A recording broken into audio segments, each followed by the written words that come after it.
அனைவருக்கும் வணக்கம். வேதம் நான்கினும் மெய்ப்பொருளாவது நாதன் நாமம் நமச்சிவாயமே. ஒரு ஜென் தத்துவம் படித்தேங்க.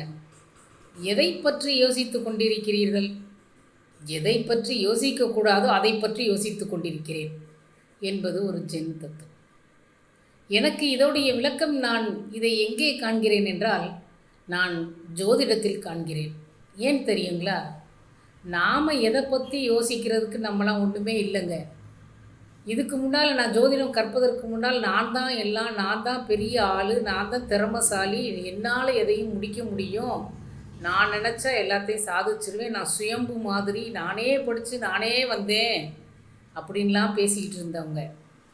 ஆனால் நம்முடைய எண்ணங்கள் கிரகங்களாகவும், நம்முடைய ஆசைகள் நட்சத்திரங்களாகவும், அவையெல்லாம் நம்முடைய பாவகங்கள் மூலமாக வேலை செய்து நம்மை ஒவ்வொரு நொடியும் இமைப்பொழுதும் சோறாமல் நம்மை இயக்கி கொண்டிருப்பவர்கள் நவகிரகங்கள் என்பதை புரிந்து கொண்டேன். அவங்களுக்கு முன்னால் நம்மளாம் ஒன்றுமே கிடையாது. நம்மளை இயக்கவே முடியாது. காரணம், எல்லாம் அங்கே ஏற்கனவே நமக்கு ஃபிக்ஸ் பண்ணியாச்சு. நாம் பிறந்த நேரத்தில் என்ன லக்ன புள்ளியில் பிறந்திருக்கோமோ அது நம்முடைய விதியை சொல்லிட்டு போயிடுது. எனக்கு என்ன தான் திறமை இருந்தாலும் என்னால் முன்னால் நின்று செய்ய முடியுமா, மிளிர முடியுமா, நான் பெரிய இடத்திற்கு செல்ல முடியுமா, நான் ஒரு மிகப்பெரிய ஒரு கோடீஸ்வர வாழ்க்கை வாழ முடியுமா அப்படின்றது நான் பிறந்த என்னுடைய லக்ன புள்ளி எனக்கு சொல்லிவிடுது. அது மட்டும் இல்லைங்க, எங்களுடைய ஆசான் ஜோதிட பேராசான் வாக்கியூ ஐயா அவர்கள் காலத்தில் பயணம் என்ற புத்தகம் எழுதியிருக்கிறார்கள். அது அவர்களுக்கு 8வது புத்தகம்.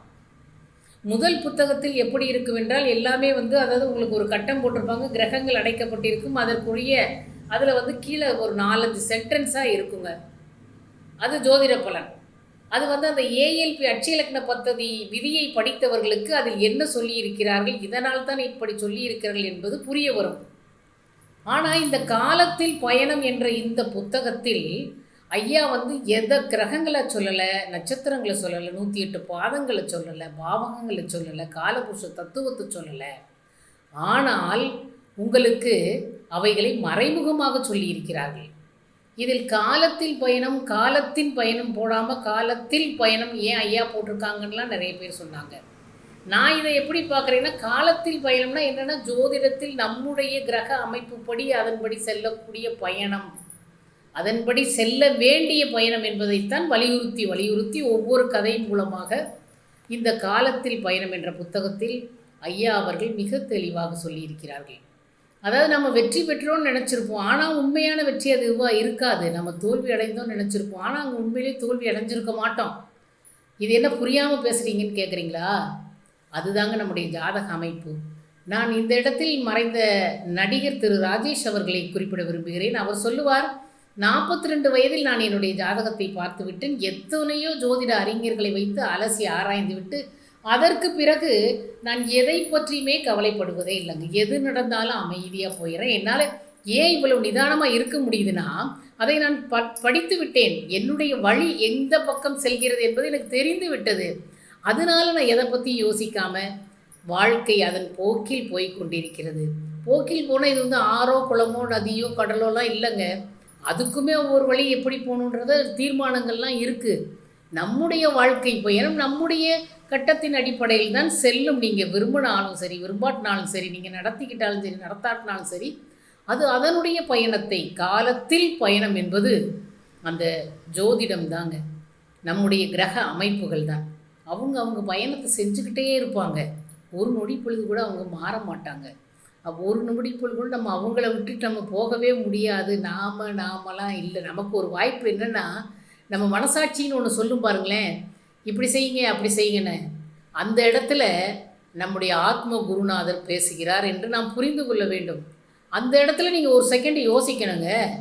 யோசித்து இந்த பக்கம் போகணுமா அந்த பக்கம் போகணுமா நீங்கள் ஒரு முடிவு எடுத்துட்டீங்கன்னு வச்சுக்கோங்க. அப்போ அது உங்களுக்கு பயனுள்ளதாக அமையும். அப்படின்றத இந்த நூலில் ஐயா நிறைய கதைகள் மூலமாக விளக்கி சொல்லியிருக்காங்க. ஒரு கிரகங்களை சொல்லலை, ஒரு நட்சத்திரத்தை சொல்லலை. ஆனால் எல்லாமே ஜோதிடத்தை பற்றிய குறிப்புகள் தான் இதில் இருக்கிறது.